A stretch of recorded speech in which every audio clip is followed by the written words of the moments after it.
Vale, muchas gracias. A la presentación de la conferencia de hoy, en primer lugar, bueno, no soy Aurelio López Arroya, igual que ayer tampoco, como parte de la sede universitaria. Una actividad de Villena, pues organizan estas conferencias durante toda la semana de hoy, que terminará con una recreación el próximo sábado y que empezó pues el pasado día 9 con una conferencia impartida por Laura Hernández Alcaraz y con la inauguración de esa magnífica representación de los players de Playmobil que se puede seguir viendo, ¿no?, en la ermita de San José. Otra de las entidades de San Antonio. Bueno, hoy el conferenciante de hoy es el profesor Miguel Requena Jiménez y nos va a deleitar con una conferencia que lleva por título Los espacios de la muerte en Roma, donde se analizarán los mitos, ritos y formas de recuerdo a través de los cuales el ciudadano romano articuló hace 2000 años pues su intensa relación con la muerte. Se va a realizar un recorrido por los relatos míticos, los ritos funerarios, en los espacios del recuerdo, sin olvidar los lugares del óbito, el espacio doméstico y el espacio público. Sin duda, esta conferencia pues, es un resumen de un libro, que lo tenemos aquí, que publicó el año pasado, en el 2021, por la editorial Síntesis y que lleva también por título el mismo que va a dictar su conferencia. El profesor Requena Jiménez es profesor titular del Departamento de Prehistoria, Arqueología, de la Universidad de Valencia. Además es jefe de iniciativa del Vicerrectorado de Cultura y Deportes. También ostentó cargos en la Facultad de Historia y tiene un numeroso número de publicaciones que van desde cuando los dioses abandonan al emperador romano, el emperador predestinado, los crustáceos del poder en época imperial, la concepción sociológica del poder en el Imperio Romano y un sinfín más de títulos que se remontan pues, hasta el 2001, además de artículos científicos, ¿no?, y otras aportaciones. Pero además hay que destacar, como se han podido dar cuenta, que el profesor Requena tiene otro tipo de inquietudes, muy vinculada a su población natal, que es Ujier. Participa activamente, y algunos de nosotros nos sentimos reconocidos en eso, en las actividades culturales de su propio pueblo, ¿no? Ha realizado la historia de la música de Ujier. Además, participa en una asociación histórico-cultural, Héroes del Toyo, ¿no? Porque también aquí hay otra asociación cultural, además del Salicornio, que es el príncipe Don Juan Manuel, de los que algunos de aquí, como Ricardo, como Virtu, como les habla, pues pertenecemos, ¿no? Pero es que además entronca con otra línea, que es la recreación, como pueden comprobar, ¿no? Además, bueno, es un estudioso y activo, participante bueno, que se titula, no sé si es el nombre que pone aquí, la recreación histórica como historia pública, reflexiones en torno a su inclusión en el debate académico. Eso es una aportación, entiendo, realizaste, ¿no? Sí, en tu faceta académica, pero en tu faceta también de practicante y de persona activa también de la recreación. Aparte estarás con David Gómez, entiendo que también tendréis mucha relación con ello. Bueno, pues yo sin más dilación pasamos a escucharte y nada, ya deleitarnos con las aportaciones. Muchísimas gracias por estar aquí. Muchísimas gracias por la presentación. Encantado de que estés aquí junto a mí presentándome. Gracias a la Asociación Salicornio, al Ayuntamiento de Villena, al Centro Universitario de... Sí, ¿por qué? Bájale un poco. Se me oye bien, ¿verdad? Yo creo que tengo bastante tecnología. A veces... Bueno, me ha fallado además el cursor para pasar a la diapositiva, pero bueno, tendremos un poco más de tiempo. Bueno, por eso, muchísimas gracias a todos ustedes también por estar aquí. Y como ven, pues me he vestido de lo que... No me he vestido correctamente, porque tenía que haber venido con la toga negra, ya que voy a hablar de un tema como es la muerte. Pero creo que estamos de fiesta, es alegría lo que vamos a desarrollar también, aunque hable de la muerte, y por tanto he llevado la toga pretesta, la toga de los magistrados romanos. Bien, claro, el tema de la muerte es inmenso. Es uno de los grandes mitos, todavía hoy, los misterios relacionados con la muerte. En menos de una hora que quiero utilizar para la explicación que quiero darles, pues se puede decir poco. Pero sí que quiero dar una visión general. Una visión general que creo que les interesará porque a mí la historia me interesa sobre todo porque nos ayuda a comprendernos mucho mejor, a entendernos mucho mejor, a ver de dónde vienen muchos de nuestros miedos y a erradicarlos también, a erradicar muchos de los miedos. Esta es una... Vale, saliendo a lo largo de la proyección muchas diapositivas en las que aparecen epitafios fúnebres.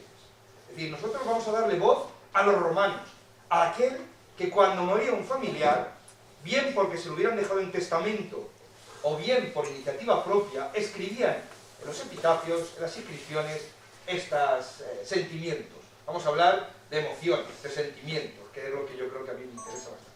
Esta es una de las muchas inscripciones que aparecerían en las entradas de las ciudades. Por ejemplo, esta es de la ciudad de Tearec, en Argelia. Ya veremos cómo las necrópolis romanas se colocaban junto a las vías de comunicación, ya veremos por qué. Bueno, esta es una de ellas, nos dice así: a los dioses manes. Ahora explicaré, ahora contextualizaré, ya que no son especialistas en el mundo antiguo, contextualizaré un poco y haré una pequeña explicación muy brevemente de algunos aspectos que creo que son importantes para entender lo que es la muerte en Roma. Dice así: a los dioses manes, caminante, quien quiera que seas el que pasees por estas tierras y le digas a esta tumba: habito, yo te saludo, y que no te pese la tierra, que igualmente a ti, después de tu muerte, la tierra te sea ligera. Vivió 72 años. Una de las muchas inscripciones que podrían encontrar en Roma. Aquí tenemos también un testimonio que seguramente es de Valerio Máximo, es un autor del siglo I, de época de Tiberio, del emperador Tiberio, del siglo I después de Cristo, que narra la siguiente anécdota: como muchos pueblos en la antigüedad consideraban que cuando había que llorar no era cuando uno moría, sino cuando uno nacía, y al contrario, cuando hay que llorar, cuando hay que alegrarse, es cuando uno muere.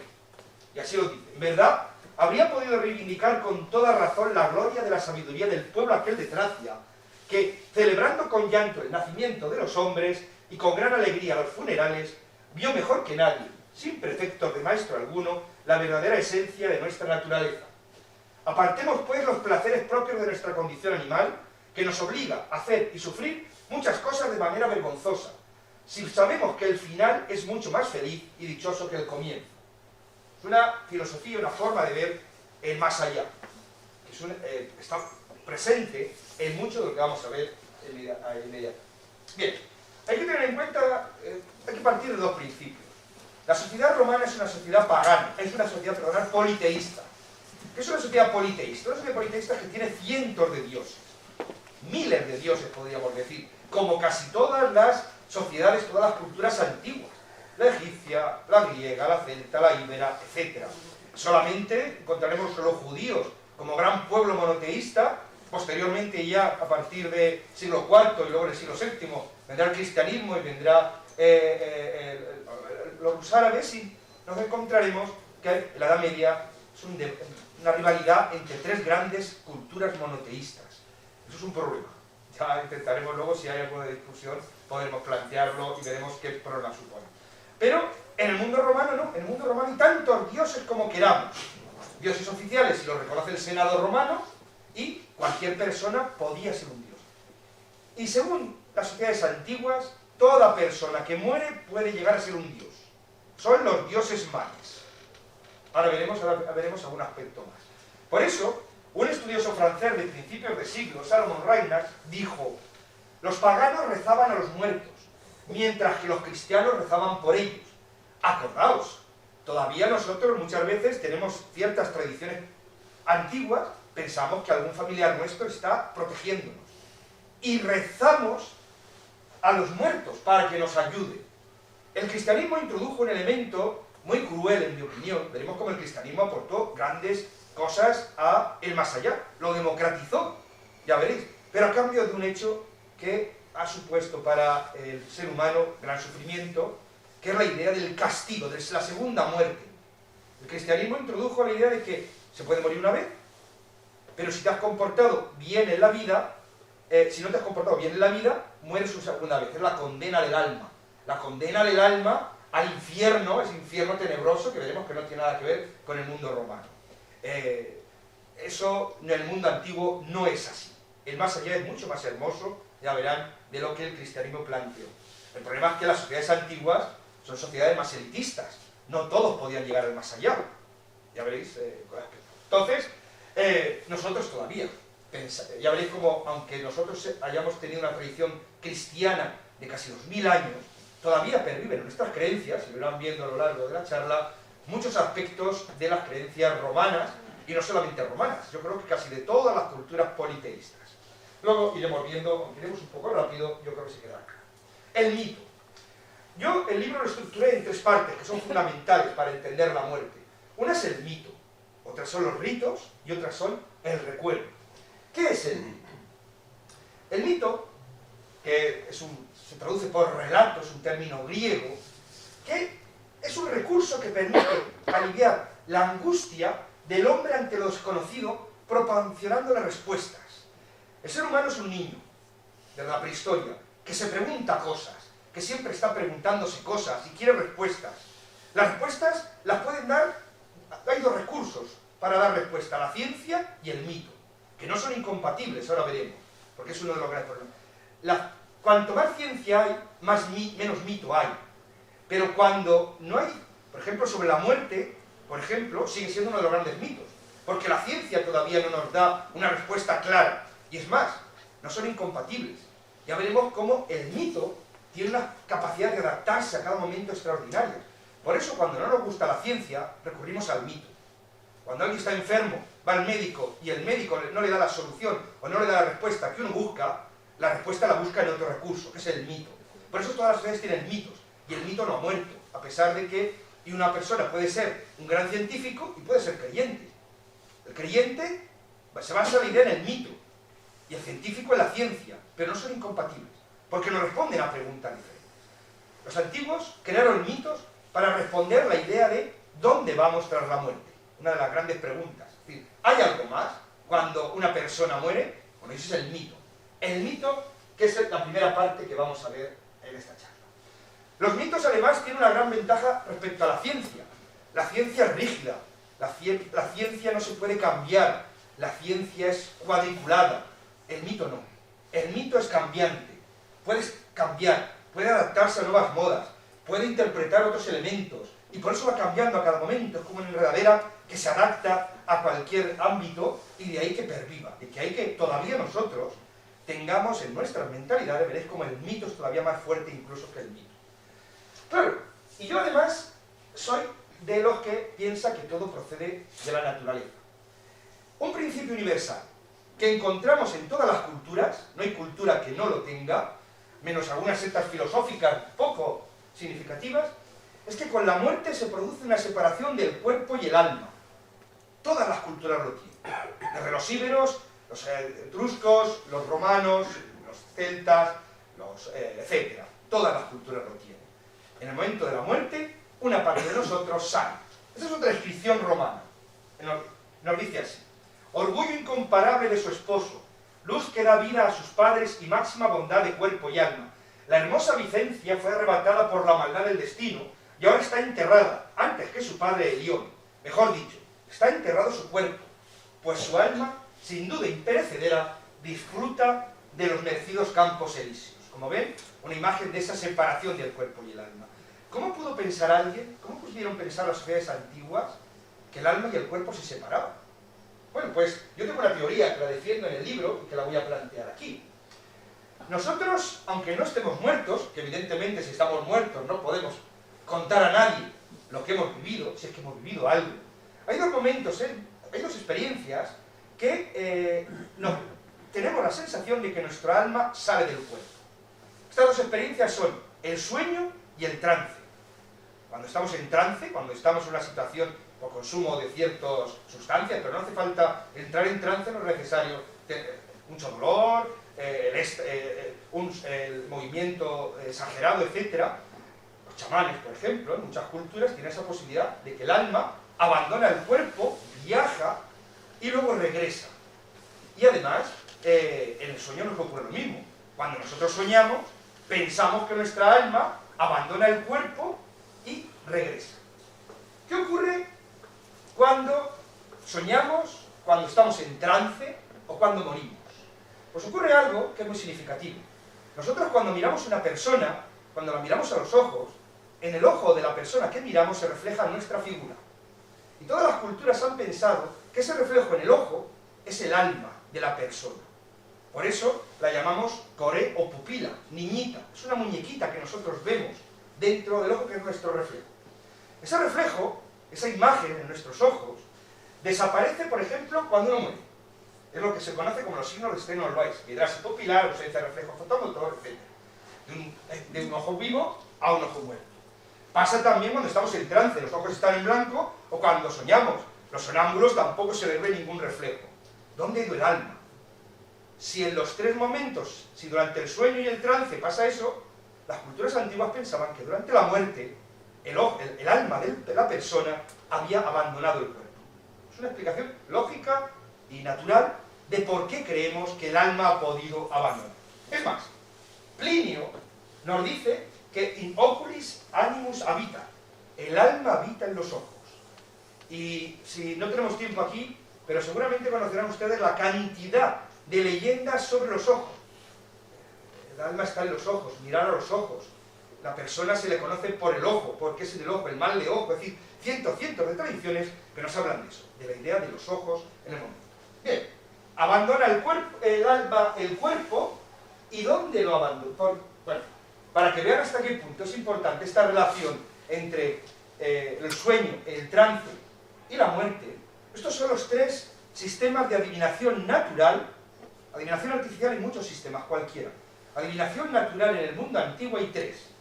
La oniromancia, la adivinación a través de los sueños, que todavía pervive. Porque claro, ¿por qué cuando soñamos adivinamos? Se supone, hay que tener en cuenta una cosa, las sociedades antiguas son sociedades estables. Viven en una aldea, y ¿quién es el que más sabe de una aldea? El que más sabe es el que ha viajado. El viaje, en las sociedades antiguas, era considerado como el elemento de mayor capacidad de aprender.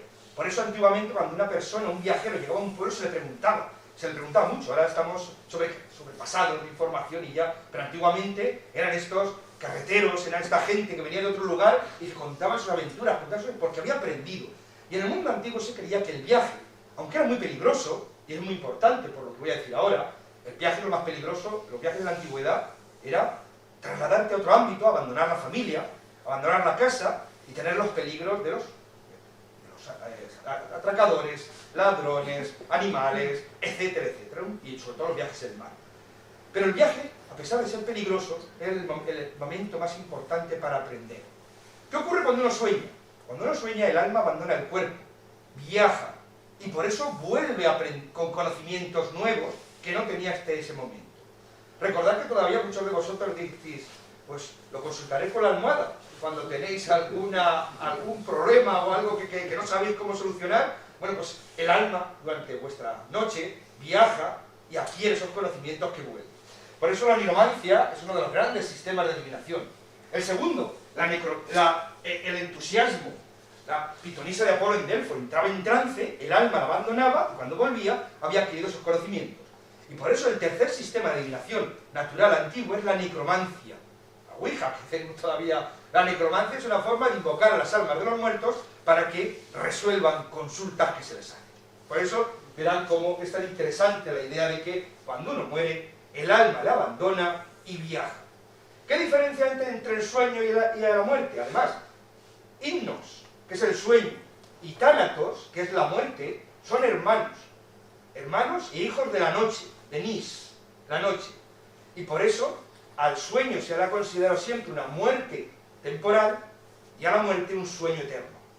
Y había, bueno, podríamos estar toda la tarde aquí, pero no es la cuestión de plantear muchas de estas ideas. El alma muere y sale el alma. El cuerpo muere, perdona, la persona muere y el alma sale. ¿Por dónde sale el alma? El alma tiene dos salidas fundamentales. La boca, sale por la boca o por las heridas. heridas sangrantes, cuando por eso se ve, cuando uno le clava en una espada en época romana, la sangre caliente provoca un vapor que se consideraba que era el alma que abandonaba el cuerpo en ese momento y iniciaba ese viaje, o la boca, por la boca. Por eso, y esto lo dice Dion Crisóstomo, un autor antiguo, es tan temida todavía, y ahora que tenemos el caso de los marineros gallegos, es tan temido y genera tantos problemas el tema de la muerte por ahogamiento. Porque cuando uno muere ahogado, el agua no deja que el alma salga. Y entonces el alma se queda con el cuerpo y puede destruirse con el cuerpo. Y por eso se dice que muchas veces los marineros antes de un naufragio se suicidaban para que si el alma saliera antes, llegara a su destino y luego el cuerpo fuera recogido por aquellos que, por las leyes de Aspasia. Aquí tenemos un ejemplo y una inscripción. Nos dice: aquí está enterrado Febo, que fue lo más importante para Helio. Esta lápida está llena de cariño. Apenas cumplió los 35 años de vida y sus labios no pudieron contener su alma impetuosa. Si pudieran, como ven, la salida del alma. La salida del alma, que también está especialmente bonita. Esto lo dice Séneca.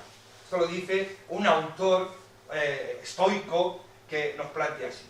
Confiaba que no sentiría dolor alguno en aquel postrer suspiro. La muerte es el último suspiro. El alma sale de ese momento.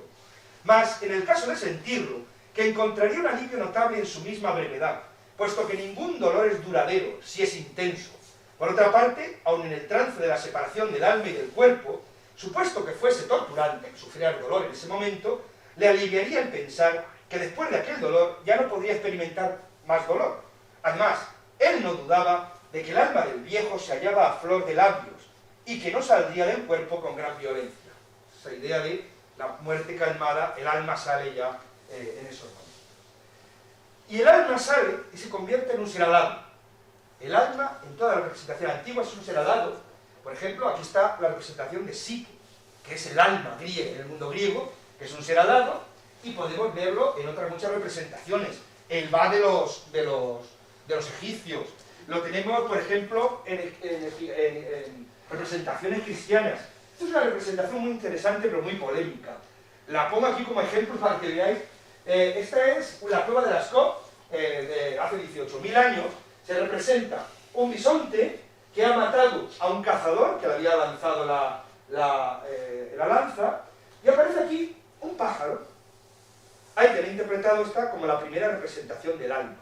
Hay otros que no, dicen que es un callado y no tiene nada que ver, pero es interesante que en esa primera muerte representada en una cueva nos aparezca un pájaro, porque es la representación tradicional. Puede ser una mariposa, puede ser un abejorro, en Galicia también, siempre un elemento alado que viaja, que sale del cuerpo, ¿y qué es lo que hace? Viaja. Inicia un viaje apasionante que lo tendrá que llegar al más allá, que lo tendrá que llevar al más allá. Pero claro, hemos dicho que el viaje en el mundo antiguo es una forma de adquirir conocimientos, pero es muy peligroso. Hay que estar preparado para ese largo viaje. Y ese es el gran problema de cuando uno muere, estar preparado para ese largo viaje. El viaje, bueno, en el mundo romano, el mundo grecorromano, el mundo se dividió en tres partes. Poseidón o Neptuno se quedó con las aguas, Júpiter o Zeus se quedó con la tierra, y Hades o Plutón se quedó con el mundo subterráneo. Las almas tienen que ir al mundo subterráneo, van al mundo subterráneo, van al mundo de Hades. Por eso los hombres en Roma tienen que invocar en vida a los dioses del cielo, a Júpiter, a Zeus o Júpiter. Cuando están en el mar, a Neptuno. Pero cuando van a morir o cuando piden por los muertos, tienen que invocar a Hades, a Plutón, que no tiene nada de negativo. No es un dios malo, es un dios simplemente que protege el más allá. Es el rey de los dioses manes, de los dioses de los muertos, que están en el mundo inferior. Porque ya veremos cómo el alma sale y se introduce hacia el interior, hacia el mundo inferior. ¿Qué es lo que significa infierno? El término infierno deriva de infernus, un término latino que simplemente significa eso.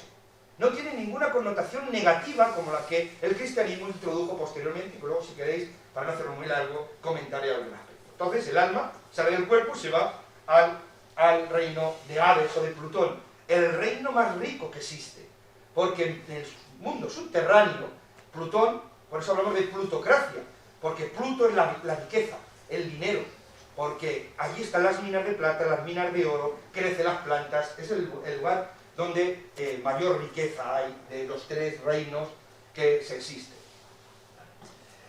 La entrada del Hades. La entrada del Hades siempre se la representa, hay cientos de entradas del Hades, hay cientos. En la cueva de la Sibila en Cumar, la griega está viajando por Plutonio. Por estas cuevas, en teoría, el alma tiene que ascender, acudir a el más allá, a ese camino hacia el más allá. Por eso es tan importante el enterramiento dentro de las cuevas en época prehistórica, porque era una forma de acercar ya el alma hacia el más allá, de iniciar el camino hacia ese destino. Y por eso también, creo yo, las pirámides no son nada más que las pirámides son tumbas, luego veremos qué significan, cómo se explican, pero son montañas en las que hay un corredor inferior a la que se introduce el cuerpo para ayudarle a realizar ese viaje del alma del faraón al más allá. Pero el camino al más allá es muy difícil, como cualquier camino que tiene que recorrer el alma. Este es uno de los ejemplos. No es por tanto el viaje, como dice el teléfono de Esquilo, pues él dice que es sencillo el sendero que conduce al Hades, pero me parece que ni es sencillo ni único, pues de serlo no se necesitarían guías, ya que entonces ninguno se extraviaría nunca por ser único camino. Es un camino muy difícil. Aquí, por ejemplo, otro ejemplo de lo que dicen de la dificultad de ese camino del alma hacia el más allá, que no todos pueden acabar, que no todos pueden llegar a los campos elíseos. Ese camino tiene una geografía confusa. Si leemos un texto sobre el más allá, sobre ese camino por el Hades, es un camino extraordinariamente confuso, siempre generalmente una geografía fluvial subterránea del más allá. Si han visto la película y la novela Viaje al centro de la Tierra, verán cómo es la misma imagen que se podía representar en el viaje del más allá. El alma inicia un viaje por cuevas, por lugares sombríos, y llegará a un lugar extraordinario que son los campos elíseos. Claro, en ese camino nos vamos a encontrar con toda una serie de personajes mitológicos, relatos míticos. Por ejemplo, nos encontramos a la que seguramente mejor conocerán, Perséfone o Proserpina. Perséfone era la hija de Júpiter y de Ceres, o Deméter, la diosa. Su tío, Hades o Plutón, se enamoró de ella y la raptó, y la trasladó al infierno, la trasladó al mundo inferior para que reinara. Perséfone es la reina también del mundo inferior. Pero ¿qué ocurre? Que Ceres se enfadó por ese rapto y pidió a Júpiter que exigiera a su hermano, a Plutón o Hades, que la devolviera. Hades no quería y entonces Ceres se enfadó de la siguiente forma. Ceres es la diosa de la vegetación, la diosa que hace nacer el cereal, etc. Le dijo que no nacería nada en la tierra hasta que Plutón no le devolviera a su hija. Pero claro, cuando estaba Proserpina en el mundo inferior, había consumido 3 granos de una granada. Y había una ley escrita por la cual nadie que hubiera consumido algo del mundo inferior podía volver a la tierra, a la vida. Ante ello, volvió a enfadarse Ceres y al final llegaron a un consenso. 6 meses del año, Ceres estaría con su madre, Proserpina estaría con su madre Ceres. Y otros 6 meses del año estaría con su esposo, con Plutón. Son los 6 meses de invierno, cuando Deméter o cuando Proserpina está en el infierno, por eso Deméter pues, no deja crecer ninguna planta, y los 6 meses de primavera y verano, cuando está con su madre, Proserpina está con su madre, y crecen todas las plantas por la alegría de Ceres. Hay cientos de relatos relacionados con el más allá. Ascálafo fue el chivato, el traidor, que le dijo a Plutón que Proserpina había consumido 3 granos y por eso a ese ser lo convirtió Júpiter en un búho. Búho es la representación del traidor. Luego el Cipariso. Cipariso es el ciprés. Cipariso era un amante de Apolo que Apolo le regaló una lanza. Cipariso iba siempre acompañada con una cierva a la que quería extraordinariamente. Entonces un día cazando se equivocó, lanzó la jabalina, mató a la cierva con tal dolor que pidió a Apolo llevar luto por toda la vida. Y en ese momento Cipariso comenzó a convertirse en un ciprés, que va a ser el símbolo tradicional de la muerte de muchas tradiciones. Bueno, en el mundo inferior hay cientos de razas. Claro, el alma cuando sale del cuerpo es débil, es muy débil, es como un nacimiento. Cuando uno muere, el alma es débil. Aquí tenemos un pequeño poema muy bonito que dice: almilla blandilla y tiernecilla, huésped y compañero de mi cuerpo, ¿a qué regiones te dirigirás ahora? Paliducha, rígida y desnudita, ya no bromearás como de costumbre. El alma sale, ¿y qué es lo que tiene que hacer? Imaginaros un alma que sale de una persona que ha muerto y que tiene que recorrer un largo camino hasta llegar a los campos elíseos. Si no recorre ese camino, no lo conseguirá. Y para ello, ¿qué es lo que se le ofrece a las almas? Tened en cuenta, en el mundo antiguo, los muertos son dioses también. Y como a los dioses del panteón superior, hay que ofrecerles el alimento tradicional de cualquier persona, la sangre. La sangre es alimento de los dioses. Se sacrifica un cordero, aquí tenemos un sacrificio en todas las culturas, es universal también. Esa idea de la sangre como elemento nutritivo es el mito de Drácula, es el mito del vampiro, que necesita sangre para tener más fuerza, porque si no, iría desapareciendo su ámbito. Entonces, las almas, los muertos, necesitan sangre. ¿Quién les proporciona la sangre? Pues les proporciona la sangre, por ejemplo, algo que vayan a ver el sábado aquí, las luchas gladiatorias. Los juegos gladiatorios son juegos fúnebres, juegos en los que a los compañeros del personaje que había muerto luchaban entre sí para producirse un poco de sangre, cuya sangre serviría para alimentar esa alma. Aquiles, por ejemplo, cuando la funeral de Patroclo, lo que hizo es degollar a varios prisioneros troyanos, a 12 prisioneros troyanos, para que su sangre revitalizara a esa alma. En los funerales, por ejemplo, las mujeres tenían la tradición de arañarse la cara para que y los hombres incluso hacerse cortes, etcétera, para que esa sangre sirviera de alimento al alma. Pero además, cuanto más sacrificio hicieras a esa alma, más capacidad tendrían de tener fuerza y poder llegar al más allá. Pero no solamente con la sangre es suficiente. Todos buscan la ayuda para ir al más allá. Y eso lo proporcionan ciertos cultos o ciertos misterios que se llaman así. Si han visto algún ataúd egipcio, verán cómo está lleno de instrucciones, está lleno de amuletos. Son instrucciones para llegar al más allá, para poder recorrer ese camino fácilmente y no perderse en el camino. Hermes también es un representante que ayuda a las almas a ir al más allá. Los perros, en Mesoamérica, por ejemplo, se solían sacrificar perros y enterrarlos con la persona que moría, porque ¿qué es lo que nosotros, si hacemos un viaje, nos llevamos en el camino? Un perro. Evidentemente un perro es un buen acompañante. O el viático. Acuérdense que el cristianismo todavía introduce el elemento del viático. El viático es aquel que te ayuda a iniciar ese camino, esa vía que vamos a recorrer. E incluso, esto es las láminas órficas. Hay una secta, que los órficos, que se les preparaba para saber morir, y cuando llegaban, ir saber por el camino exacto por el que tenían que llegar. Y por eso en muchas tumbas de los seguidores de Orfeo se aparecen estas placas de oro en las que se les daban las instrucciones para el más allá. Nos dice así: esta obra de Mnemosine, cuando esté en trance de morirse, hacia la bien construida morada de Hades, hay a la diestra una fuente, y cerca de ella erguido un árbol ciprés. Allí, al bajar, las ánimas de los muertos se refrescan. A esa fuente no te allegues de cerca ni un poco, pero más adelante encontrarás otra fuente, es decir, te da instrucciones de lo que tienes que hacer, que qué fórmulas tienes que utilizar para que te dejen paso en ese camino por el más allá. Una vez se recorre todo aquel que consigue superar este camino, un camino que en un primer momento solamente podían recorrer los héroes o los grandes príncipes. Posteriormente se favoreció, por ejemplo, que todo aquel que tuviera dinero, por eso decimos que la sociedad romana es de tanto tienes, tanto vales, pudieran recorrerlo. Por eso al barquero se le tiene que pagar una moneda, la moneda de Caronte. Caronte es el barquero que si tú le pagas te llevará más allá. Significa que aquel que tuviera dinero para los sacrificios, etc., el alma de su allegado podría llegar. Por eso los esclavos lo tenían tan difícil y los pobres lo tenían tan difícil para recorrer este camino. Veréis cómo el cristianismo aporta algo extraordinario. El cristianismo democratiza el más allá. Hace que cualquier persona pueda participar en ese viaje. Ahora bien, introdujo un elemento que es el del pecado, que no tenemos hasta ahora, porque hasta ahora solamente depende del cuerpo. Ahora lo verá. Todo aquel que ha recorrido este camino llega a los campos elíseos, has visto cumplidos tus piadosos deseos, acabado ya el tiempo de tu vida, vive feliz como una ligera sombra en los campos elíseos.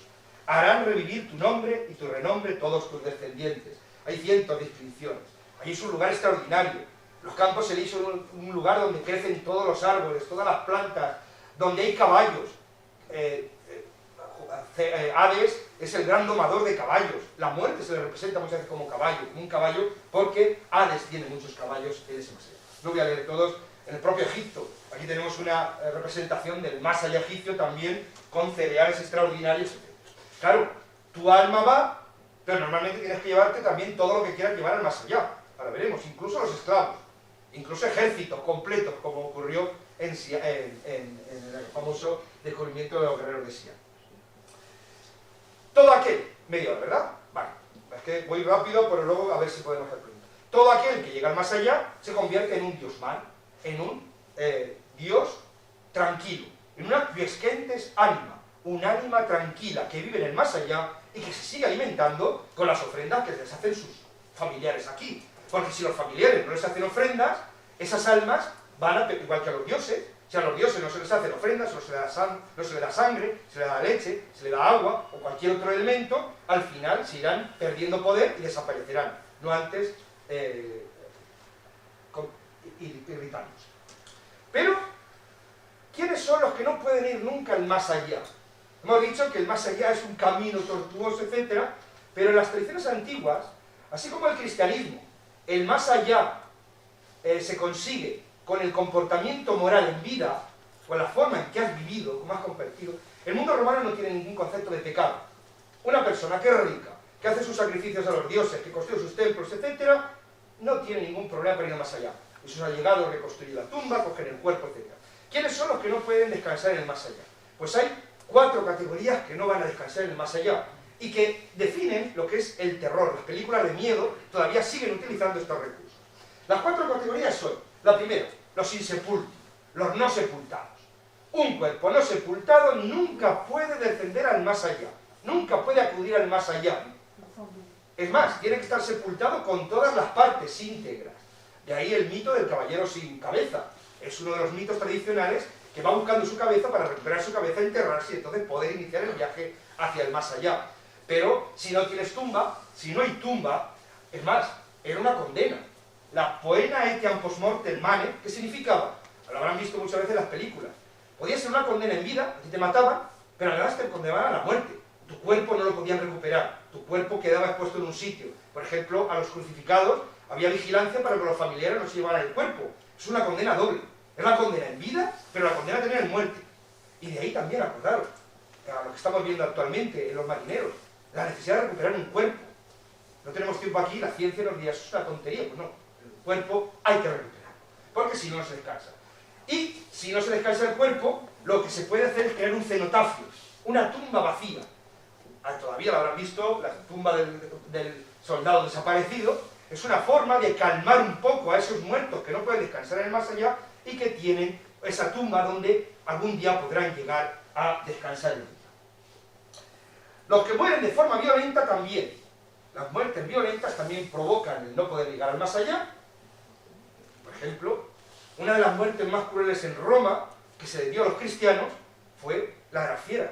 Las fieras provocan la violencia, pero además el cuerpo no se puede enterrar, con lo cual esos muertos no van a ir al más allá. Por eso los romanos se sorprendieron mucho, y fue algo especialmente interesante para ellos que los cristianos acudieran a la muerte alegres. Porque claro, para los cristianos el cuerpo tenía muy poca importancia. La importancia estaba en la vida que habían desarrollado para el más allá. Pero aquí tenemos otro. Y otro, las muertes inmaduras. Los niños. Los niños se suponía que, como tenían que iniciar un viaje tan largo al más allá, eran tan pequeños, tan jóvenes, que no podrían acabar. Aunque hubo muchos recursos para que esto no ocurriera. Ya veréis como el bautismo, por ejemplo, el cristianismo, el bautismo, que en un principio era cuando era un adulto, lo trasladaron al nacimiento para salvar todos estos problemas de las muertes inmaduras. Y también aquellos que vivían en vida marginal, los que vivían fuera de las ciudades, etc., también se consideraban muertos maléficos, al igual que en vida habían vivido pues, los vagabundos, etc., de una forma, pues ellos se consideraban que podían ser un peligro cuando morían, porque no podían llegar al más allá. Por eso muchos de ellos se les cavaba la tumba, se les colocaba piedras para que no pudieran levantarse, para que no pudieran alzarse y crear problemas. Porque son estos espíritus que descansan por ahí, que no están en el más allá, que no pueden entrar a las ciudades porque están protegidas por los dioses, lo que provoca las muertes, los accidentes, las epidemias, las enfermedades, los raptos, las esterilidades, las desapariciones. Es decir, todas estas males para el ser humano derivan de eso, derivan de ese. Claro, luego está el rito. El cuerpo humano, hay un problema, y es que cuando una persona muere por magia contagiosa, se dice que si alguien se apropia de una parte de tu cuerpo, puede actuar sobre tu alma. Eso es una de las leyes, es la ley de continuidad. Eso lo habréis visto muchas veces, acordaros, cuando de jóvenes, de adolescentes, queríais a alguien, ¿qué os decía? Conseguir un mechón de pelo, conseguir algo que haya estado en contacto con él, y podéis actuar sobre él. Es un principio de magia contagiosa, fundamental en el mundo antiguo.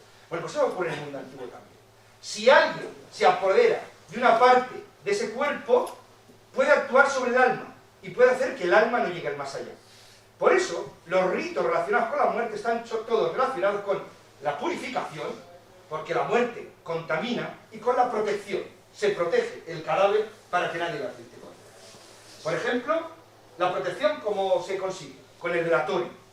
Se vela, se vigila al cadáver hasta que es quemado o incinerado por toda la familia, e incluso por todo aquel que pueda asistir a esa protección del cadáver.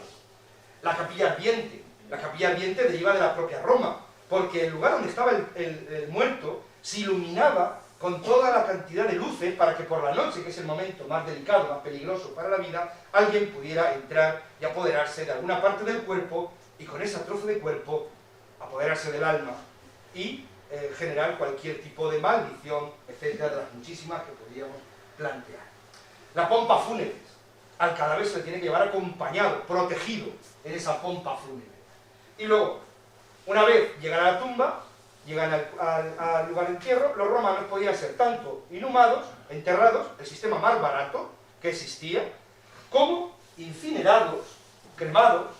La cremación es simplemente, se coloca sobre una pira de leña, un strinum, y se quema. Cuando se acaba de quemar el cuerpo y quedan los huesos más importantes, se lavan con vino, esos huesos se cogen, se depositan en una urna, y la urna va a tierra.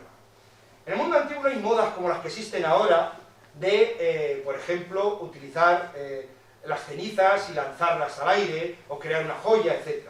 El mundo antiguo, para que el cuerpo llegue al más allá, tiene que estar enterrado en tierra, porque es el camino hacia el más allá. Enterrado a través de la inhumación, cuerpo entero, a través de la incineración. Generalmente se enterraban el cráneo y los huesos más grandes, se metían en una urna y se depositaban en un lugar, y el embalsamamiento, que también se da en Roma. También se da en Roma porque los romanos creían que debían enterrarse en el lugar de nacimiento, en el lugar donde tenían a sus familiares. Y es una de las grandes exigencias. Por eso había enormes gastos, por ejemplo, para trasladar a todos los emperadores, se les trasladaba del lugar donde morían hasta Roma. Pero los particulares también realizaban eso, realizaban el viaje hacia la tierra donde habían nacido, porque allí se sentían protegidos por los dioses de la casa, por los dioses de Roma. Y se embalsamaban. El embalsamamiento era mucho más imperfecto que el egipcio. La miel, se utilizaba mucho la miel como un recurso de conservación del cuerpo, desde donde habían llegado hasta Roma. Para hacerlo más barato, se podía incinerar al cuerpo donde había muerto, y las cenizas en una urna trasladarlas hasta el lugar. Porque ocurrió, por ejemplo, con Trajano. La columna trajana, de la que ya veremos, es una columna en cuya base están las cenizas del emperador que había muerto en Campania. Pero el ser enterrado en tierra patria es una constante en las sociedades antiguas. Pero para que el cuerpo, para que el alma de la persona siguiera viva, aparte de los sacrificios, lo más importante es el recuerdo, recordarlos. Es uno de los elementos que tiene en todas las sociedades antiguas una potencia enorme. Nos dice Cicerón: la vida de los muertos está en la memoria de los vivos. Siempre que los recordamos, viven. Incluso a aquellos muertos que han desaparecido, que no están enterrados, tú tienes que recordarlos. Tú tienes que crear un cenotafio y llamarlo por su nombre, para que acuda a ese cenotafio y esté protegido. Y ahí está la gran diferencia con los cristianos. Los cristianos le han dado muy poca importancia al cuerpo, y le han dado muy poca importancia a la tumba. Los romanos le dan una importancia vital. La tumba es la casa y el templo donde tienen que ir los familiares a realizar las ofrendas, a orar por ellos para que les protejan, etc. La tumba es fundamental en las sociedades antiguas, en todas las sociedades antiguas. Y eso nos ha dado, gracias a ello la arqueología ha conseguido una cantidad de información enorme. Una pirámide es una tumba que a su vez es un templo, porque la tumba actúa.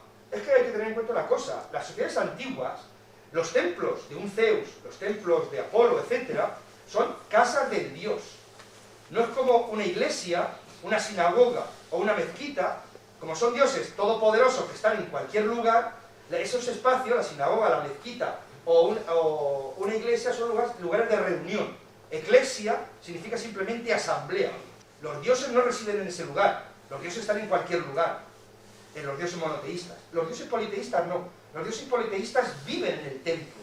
Y todas las mañanas hay que levantarlos, hay que llamarlos, hay que vestirlos, hay que, como a las vírgenes o los santos en muchas cofradías. Es decir, a los dioses tienen esos sacerdotes que les hacen esas funciones. Y el templo y los muertos, su templo y su casa es también la tumba. Una inscripción muy interesante. El rico se construye una casa, el sabio un mausoleo. Aquella es el habitáculo del cuerpo, pero esta es la auténtica morada. Allí nos quedamos poco tiempo, pero aquí es donde habitamos, la tumba. Y este es muy bonito, el de Trimarción. Trimarción es un esclavo rico que representa en una de sus obras, en el Satiricón, una escena en la que dice lo que quiere cuando muere. Por eso son tan importantes los testamentos sobre el más allá de los romanos, porque dejan escrito todo lo que quieren. Y dice así: construyes mi panteón de acuerdo con mis instrucciones, te ruego encarecidamente que a los pies de mi estatua figuren mi perrita, unas coronas, perfumes y todos los combates de Tetraites, para que gracias a ti yo pueda seguir viendo aún después de muerto, además que haya 200 pies de fachada y 100 de fondo. Quiero que alrededor de mis cenizas haya frutos de todas las clases con profusión de viñas, pues es totalmente absurdo tener en vida casas bien arregladas y no preocuparse de aquellas otras que hemos de habitar por más tiempo. Es la casa de la eternidad, la casa donde se va a vivir el Dios Man, y además el templo. De ahí que los cementerios, las necrópolis romanas, son completamente diferentes a lo que nosotros entendemos por un cementerio. Son lugares de paseo, son lugares extraordinarios, tumbas cuanto más hermosa mejor, cuanto mejor decorada, con plantas, con todo tipo. Además, ya veremos, si podemos leer alguna inscripción, veremos cómo nos dicen las propias tumbas, dicen: caminante, para un momento, siéntate aquí, descansa, y al paso lee esta inscripción para recordar a tal persona el recuerdo, la importancia del recuerdo. Por eso están también en las entradas de las ciudades, en las vías, para que es un lugar con más presencia de gente, para que la gente leyera y se acordara de ello. Y además, no solamente eso, es el lugar donde va a habitar la familia después de forma conjunta. Por eso, el que tenía dinero se construía tumbas extraordinarias, casi mejores que casas. Y además, incluía un ajuar, todo lo que hubiera querido. Hay tumbas maravillosas, mejores que palacios. Claro, depende de la capacidad económica. Estas son unas inscripciones muy bonitas que nos hablan de esa idea de que el primero que muere, o el más rico de la casa, es el que construye la tumba, pero para toda la familia. No dice así está. Julio vivió en paz con Trevia durante muchos años, y también ahora permanece aquí, unido a ella eternamente.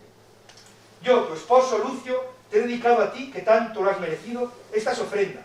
Aquí tendremos también algún día una única morada para ambos. Habitas entre los mares, querida y alabada Zoe. Yaces libre de preocupaciones y nos has dejado a nosotros los lamentos. Te has adelantado para preparar un dulce hogar para los tuyos. El padre familias, el amo de la casa, el que tenía dinero, construía su tumba para él, para su esposa, para sus hijos, para los esclavos. Eran tumbas familiares donde se reunirían en el más allá. Por eso las tumbas pueden ser de cualquier tipo. Desde meras cistas, que no tenía dinero, pues evidentemente se enterraba con lo poco que podía, una pequeña inscripción, a veces incluso pintada, pues no tiene ni capacidad para que un epigrafista la realizara, a monumentos de todo tipo. Esta es la tumba de un panadero enriquecido que construyó una tumba a la entrada de Roma, si todavía se puede ver, que es un monumento es un horno, es decir, es una forma de llamar la atención y mostrar el lugar. Aquí tenemos tumbas famosas también, la tumba de Adriano, Sant'Angelo, la tumba de Augusto, la tumba de Trajano. Tenemos tumbas, de repente, la capacidad económica. Y además, la tumba, frente a la casa, tenía la consideración de cosa religiosa. Es decir, que nadie podía atentar contra la tumba, porque si no, podía ser condenada por la ley. El sacrilegio de una tumba era uno de los peores delitos que podía cometer una persona.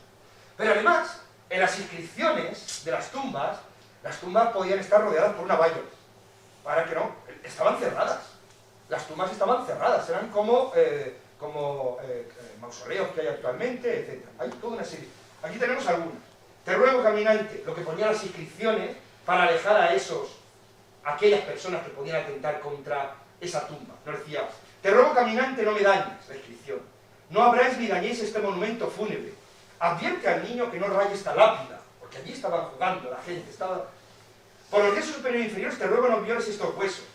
Quien quiera dañar en la tumba será atormentado por los males de esta tumba. Incluso eran muy coercitivas en ese aspecto. Te ruego por los dioses de los infiernos, seas quien fueres, que no profanes nuestro cadáver, que no atraviese este lugar. Quien arroje una piedra sobre mi estela sin haber sido injuriado, que obtenga la misma suerte que yo, se muere. Quien aquí me o cague, recibirá la ira de los dioses inferiores y superiores. Una protección también para los santos. Es más, incluso se colocaban animales protectores en esas, como se puede ver en muchos yacimientos ibéricos o romanos, figuras de carneros, de leones, etcétera, que protegerían la tumba. Es decir, la tumba se convierte en un espacio extraordinario al que tienen que acudir los romanos en determinados días de fiesta. Febrero, por ejemplo, es el mes de los muertos. Por casualidad, febrero para los romanos era el mes en el que había que honrar a los muertos, de forma oficial o de forma particular. Por eso en el calendario tenemos toda una serie de fiestas que no vamos a relatar aquí, pero por ejemplo están las parentalias, para los parientes, están las lemurias, para aquellos espíritus malos que hay que apaciguar, están las rosalías o los días violes en las que se le ofrecían flores a los muertos, porque la flor se consideraba que también era un elemento que protegía, porque el olor aleja a los malos espíritus. Es decir, como ven, ¿cuál es el peor de los castigos para un muerto? El olvidarlo. Cuando se olvida a una persona, es el peor de los castigos según la sociedad antigua. Y existía una condena que era la damnatio memoria, condenar al olvido. El Senado podía decretar que si un emperador había sido especialmente malo, todas sus inscripciones se golpeaban, se tachaban, todas sus monedas se fundían, todos sus papiros, todos los textos se rayaban, y incluso su nombre ya no se daba al resto de familiares. Esa es la damnatio memoria, la condena al olvido. Pero bueno, para acabar, y a pesar, y como todo esto es un mito, no es ciencia, yo me gustaría recordar también una frase de Horacio que creo que es especialmente interesante. Es aquella que dice: carpe diem, quam minimum credula postero. Disfruta del momento y no confíes en el día de mañana. Bueno, pues nada, muchas gracias.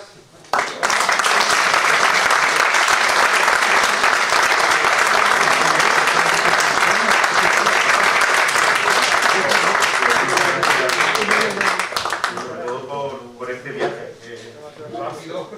Sí, sobre todo para contemplar y entender la muerte más allá del deceso, ¿no? Como una manifestación de carácter cultural, económica, histórica y religiosa. Yo no sé si, bueno, 2 o 3 preguntas si hubiera, antes de que cierre Ramón Rojas la conferencia de hoy. Sí. La presentación, he visto que ha puesto una imagen muy juntas, donde aparece un dedo así. Y no por... Sí. Eso tiene algún... Sí, tiene muchos. Es que ya le digo que tanto... Ya. Eh, me llama la atención. Todo aquel individuo que no puede llegar al más allá, convertirse en un ánima que os cuente, un ánima tranquila, que está en los campos elíseos, pues se encuentra por entre nosotros.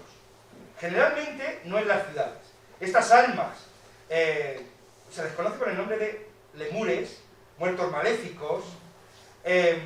Son almas que no descansan en el más allá, que se encuentran alrededor normalmente de los desiertos, en los bosques. Por eso las leyendas, cuando uno va al bosque, se le aparecen toda una serie de espíritus. Los primeros cristianos, los anacoretas, iban al desierto para luchar contra los demonios, porque en teoría es allí donde están esos espíritus.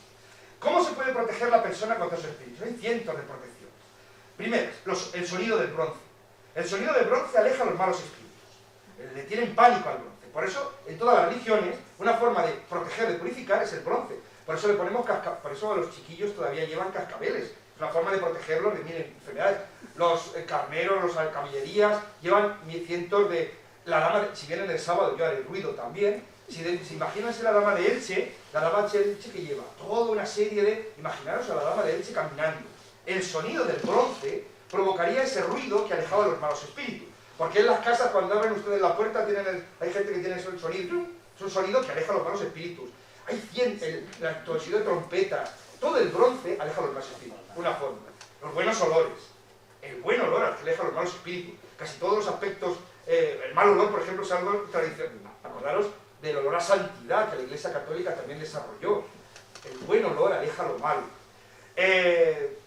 Ciertas plantas, todas aquellas plantas que no mueren en invierno, aquí que, todas aquellas, por ejemplo, el acanto, se han visto las columnas jonias de los corintias, perdonad, corintias, y que todavía en muchas iglesias aparece esa representación. El acanto es una planta que aleja a los malos espíritus. Yo en casa tengo mucho acanto, la tengo porque... ¿Por qué? Porque es una planta que cuanto más frío hace, más verde está, más hermoso está, vence el mal.